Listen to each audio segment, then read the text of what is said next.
हमारे दीन इस्लाम की ये तालीमात है कि हमारा मुआशरा कैसा है, हमारी मुआशरती जिंदगी कैसी है। आज हमारे स्कूल और कॉलेजेस के अंदर मुआशरती उलूम पढ़ाई तो जाती है, लेकिन मुआशरे के हुकूक बताए नहीं जाते, सिर्फ एक नाम के उलूम है हमारे। मुआशरती हुकूक क्या है, काश के ये हमें समझ आ जाए। रिश्तेदारों के, पड़ोसियों के बहुत ज्यादा हुकूक है। मेरे नबी करीम सल्लल्लाहु अलैहि वसल्लम का फरमान और बल्कि कुरान मजीद फुरकान हमीद की आयात से ये चीजें साबित हैं और तफासिर की किताबों के अंदर भी मौजूद है कि एक जो हमेशा का पड़ोसी है उसका हक तो बहुत ज्यादा है, पड़ोसी भी है, रिश्तेदार भी है, उसके हुकूक बहुत ज्यादा है। बल्कि हमारा दीन इस्लाम ये कहता है, एक आप रास्ते में सफर पर जा रहे हैं, सफर के अंदर आपका कोई थोड़ी देर के लिए पड़ोसी बना, आपके साथ आकर बैठ गया, आपके साथ सफर पर है, उसके भी बहुत ज्यादा हुकूक हमारे दीन ने बयान फरमाए।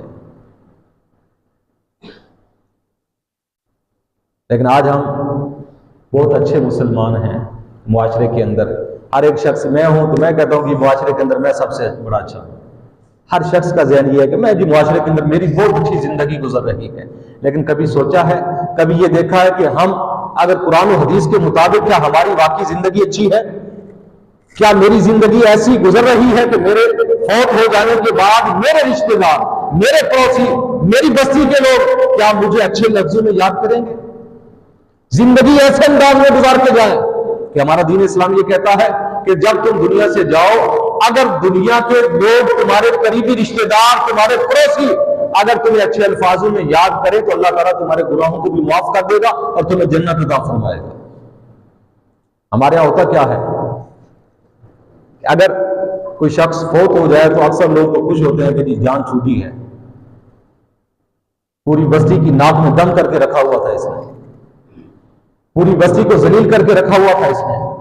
ऐसी जिंदगी ना गुजारें कि लोग इन अल्फाजों में याद करें कि अगर किसी एक की भी आह निकल गई ना आपके मरने के वक्त, तो खुदा की कसम अल्लाह की बारगाह में मजलूम की जो बद्दुआ है ना वो जल्दी कबूल होती है। अल्लाह ताला और मजलूम की दुआ के अंदर कोई चीज रुकावट नहीं होती। मजलूम की आह जब भी निकलती है अल्लाह के यहाँ फौरन कबूल हो जाती है।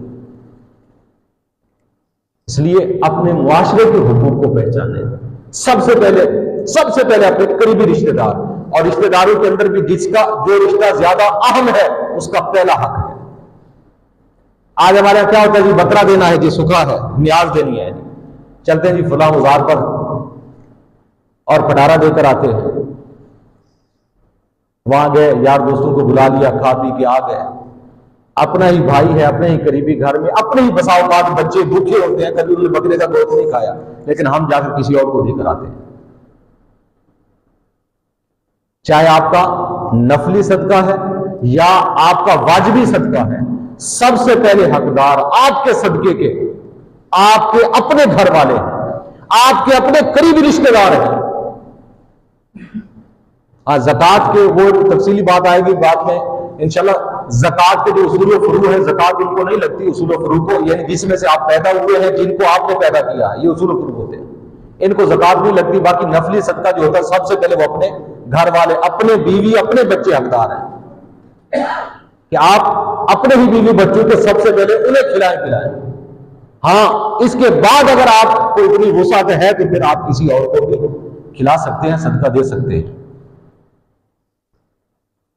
लेकिन क्योंकि हम दीन सीखते नहीं हैं, दीन की तरफ जाते ही नहीं है, जिसकी वजह से होता क्या है, मुआशरे के अंदर हमारी जिंदगी कुछ इस अंदाज में गुजर रही होती है कि हमारे बच्चे भी हमसे नाराज, हमारी बीवी भी हमसे नाराज, और इसी तरह अगर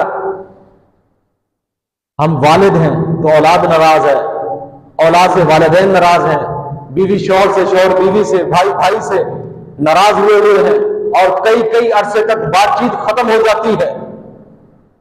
हालांकि मेरे नबी करीम सल्लल्लाहु अलैहि वसल्लम ने फरमाया, जो जब दो मुसलमान भाई आपस में किसी दुनियावी वजह से, किसी जाती वजह से अगर आपस में बातचीत खत्म कर देते हैं, सलाम कलाम तर्क कर देते हैं, मेरे नबी करीम सल्लल्लाहु अलैहि वसल्लम ने फरमाया अगर 3 दिन तक उनकी यह हालत रहती है तो उनका ईमान छीन लिया जाता है।